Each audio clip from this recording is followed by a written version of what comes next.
Soon we could have a better idea of what will happen to a huge damaged condominium complex in Jefferson Parish.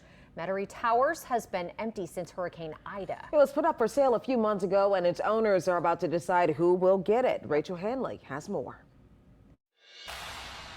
After 2 years of uncertainty, this casualty of Hurricane Ida could finally get a new life.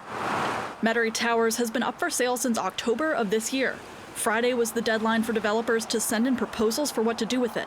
It'll be an end to a really long and arduous process they've been through. I mean, these people have been through a lot. Hundreds of residents were forced to leave after the storm when wind tore part of the roof off.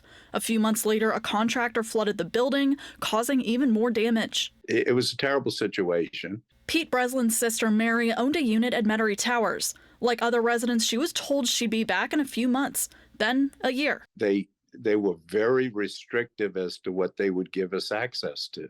It was not handled very well from the beginning. In that time, Mary passed away. Unfortunately, she never got to return to her condo.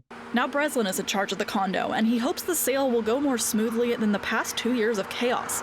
Realtor Sean McCarthy is in charge of compiling the proposals for the owners. They'll be able to recoup some of their money back, which will be great.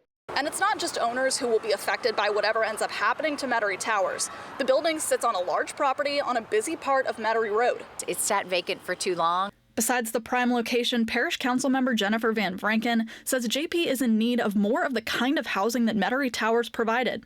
People are looking for, especially folks who have raised their children, they want to downsize. And there's really a lack of places where people can buy a condominium in Jefferson Parish. Whoever develops it will have to build more multifamily housing or get the property rezoned. We've had some conversations with people wanting to redevelop.